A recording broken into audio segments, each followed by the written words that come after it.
Welcome to Car Talk. I am Shantanu Lag, your host, and today we are spending time with the new Venue facelift. Now, Hyundai Venue has been a very important car for the manufacturer. In fact, it is one of the best-selling cars from the brand. Hyundai has made a list of changes to the already very popular Venue. What are these changes? Well, stay tuned for the next few minutes as we explain all the changes and the new Venue facelift.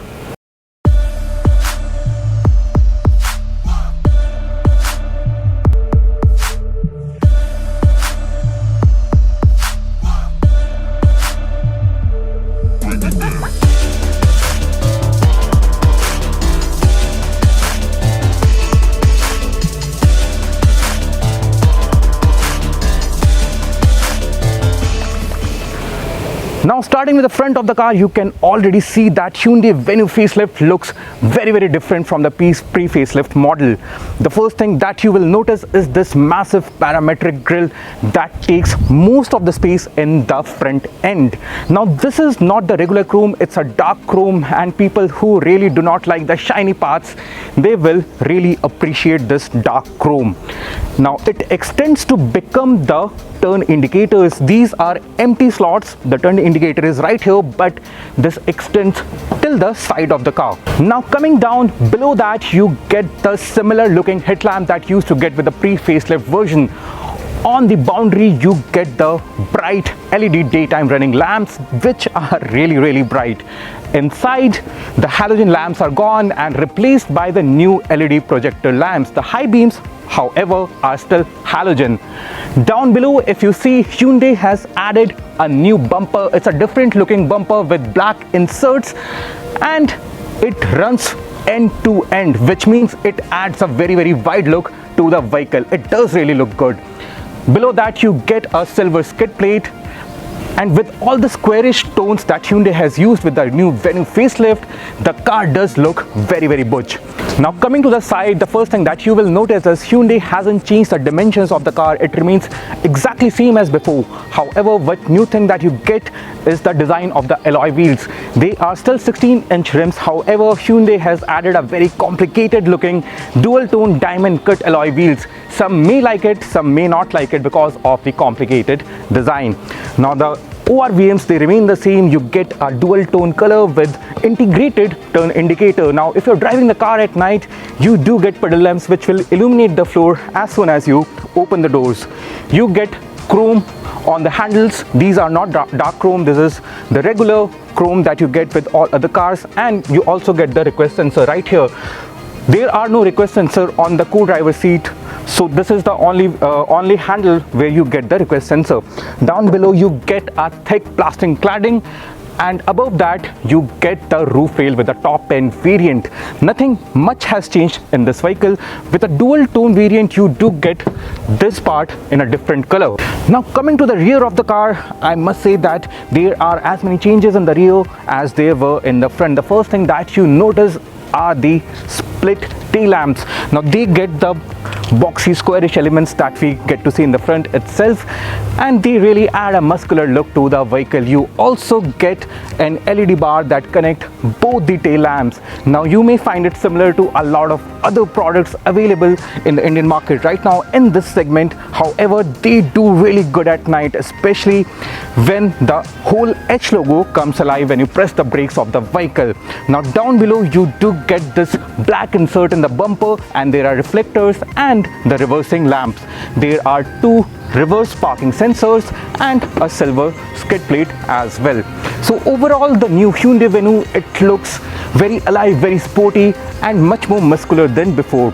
Now, before we jump to the exterior and show you all the changes, let me open the boot to tell you that the boot space remains the same. It still remains a 350 litre boot space, and you still get a smaller size spare wheel.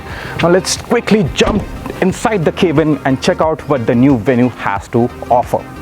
Now, just like the exterior of the car, you do get a long list of changes inside the cabin as well. Let's start with the seat of the new Hyundai Venue. It's a new upholstery, but these are not cool seats. They do get nice side bolsters which keeps your body in place whenever you are going in the corner at higher speed. The driver's seat is also adjustable electrically, so you can do the fine adjustments to make sure that you are sitting in the most comfortable position inside the car. And that's because the steering, it only gets the tilt function. There is no telescoping function to it.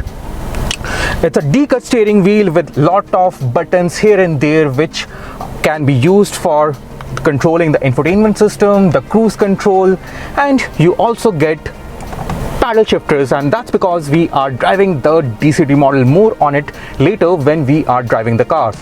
Now Hyundai has also added a new cabin color, so it now gets dual tone black and beige color, and it's an upgrade from the last generation, the pre-facelift version of the Venue, because that used to feel like a cramped space. With a new addition of beige color, it does look more spacious and airy. In the middle you do get the same 8-inch infotainment system, however the software in here is all new. India is a vibrant country and you can set about 10 languages, 10 Indian languages including Bangla, Telugu and more to operate this infotainment system. You also get Blue Link features and you get Android Auto and the Apple CarPlay. However, the top end version, it doesn't get the wireless connectivity feature. You have to use the wire to connect to this infotainment system, but that's only in the top end version. Apart from that, on the sides you get the AC vents and they look pretty similar to the earlier version. Now right in front of me lies the new TFT screen. It's all digital. In the center you get a small MID which shows you a lot of information as you drive the car. This TFT screen, it also changes color. How? When you move the drive modes from sport to eco to normal. How does it behave in the drive modes? Well, we will explain it later, but for now I must tell you that the changing colors do look very good. Hyundai has also added ambient lighting to the new Venue facelift and it does look very good at night. You cannot change the ambient colors, but they do look pretty premium at night. Above me you get a manual day and night mirror. It's not autochromatic. And apart from that you get a sunroof. Above me it's an electric sunroof. You can open it and there is the shade right here. What else has changes in the car? Well, you now get a wireless charging station right here for your phone, so you just have to simply keep your phone on longer journeys and it will start charging. You get one USB Type-C charger right here, one regular USB port, and above that the controls for the automatic climate. There is a separate display, a circular display for the automatic climate as well. Now here lies the transmission lever. This is a DCT, 7-speed DCT lever, and you get leather wrap around here, and it does feel nice to touch too. However, there is no logo around here and it does kind of feel empty. Now you do get cup holders here like before, but the size of the cup holders have changed. Why is that? Well, Hyundai has now integrated the air purifier to the armrest right here. You do get a small cubby hole, and the air purifier, it only shows you the AQI level. You cannot control it, you can only turn it on and turn it off. Currently we are in Hyderabad and it is showing AQI of 16 and 17.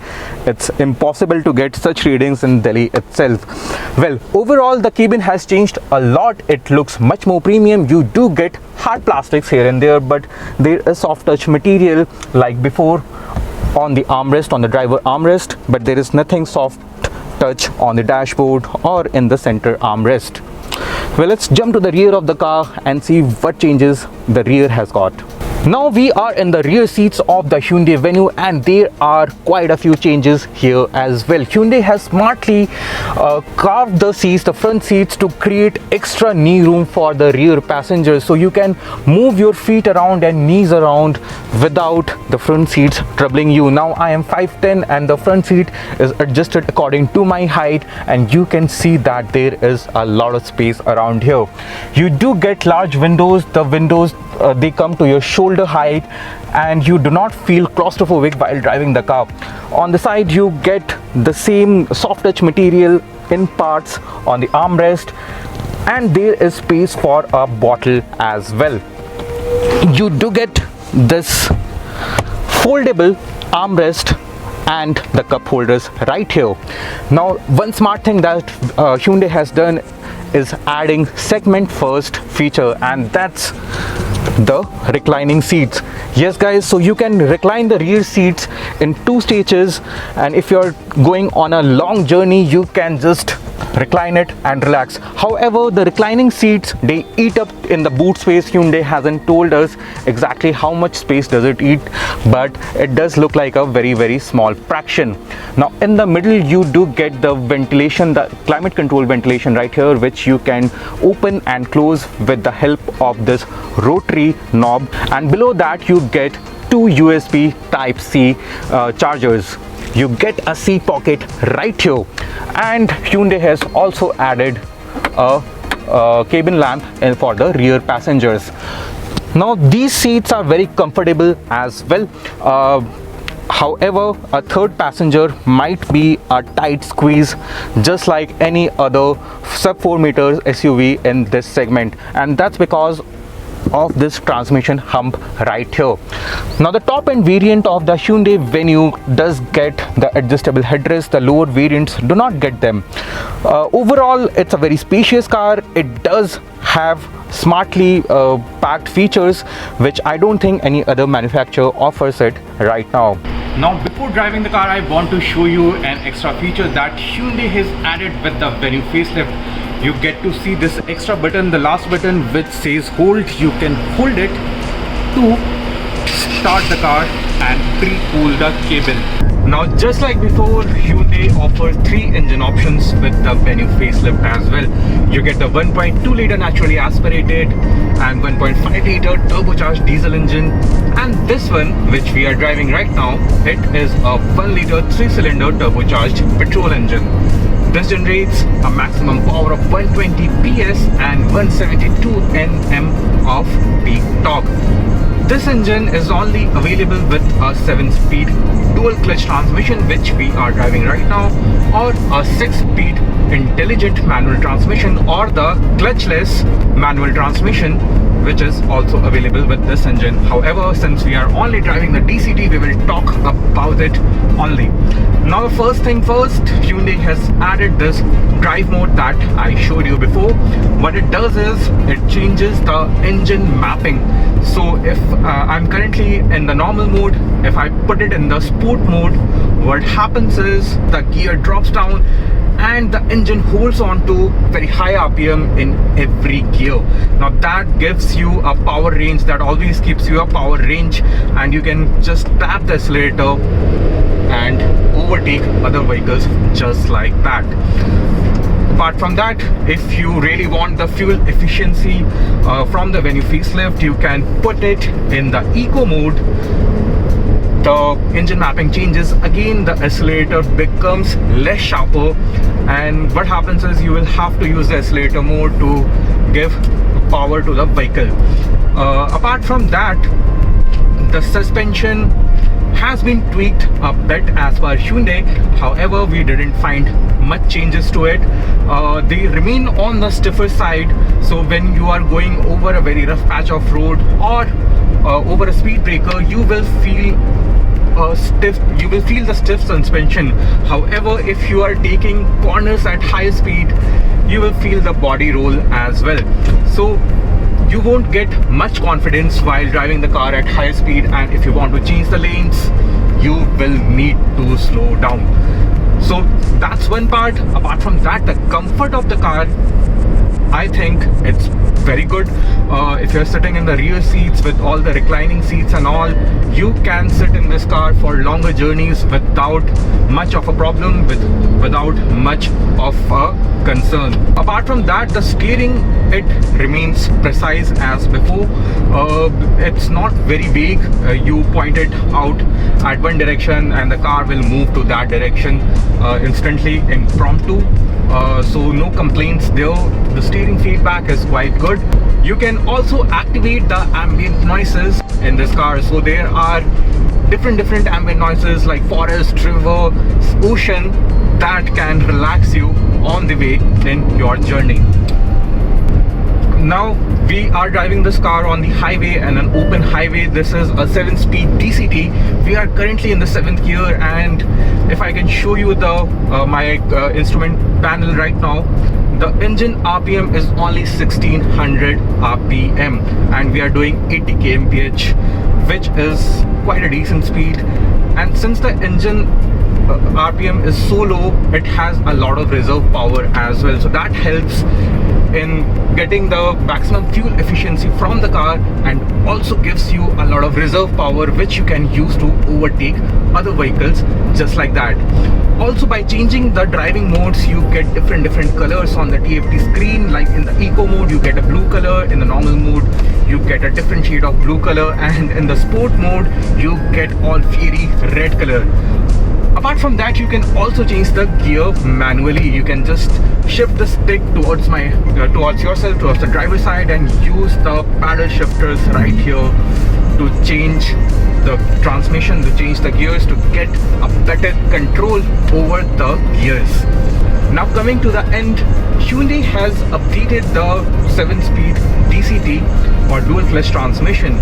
At the slow speeds inside the city limits, this transmission used to get a lot of heating issues, which has been resolved now, and this has become a perfect car to drive inside the city limits because of its slow speed maneuverability, and also it's a car to drive on the high speeds on the highways for your weekend journeys, because of such a wide range of gears which can make you overtake like this, and also helps you to achieve the maximum fuel efficiency. So in my opinion, the DCT will fit the customers who wants to move around the city a lot without playing with the third paddle or the clutch, while also enjoying the drive on the highways as well. Now coming to the end of the review, I must say that Hyundai has done substantial amount of updates to the Venue. Even though it's a facelift model, you will get a long list of updates that this car gets. Even though it misses out on a few features here and there, it does feel like a complete package, especially because of the competitive pricing that Hyundai has done with this car. Now if you are a family of 5 or 4 and you want a car for your regular commute to the office, and a vehicle that can take you to your weekend destination without any fuss, well, the Hyundai Venue facelift checks on all the boxes. Now, how did you like the review? How did you like the new Venue facelift? Do let us know in the comment section, and if you haven't done it already, make sure that you subscribe to the Car Talk channel and also press the bell icon for regular updates.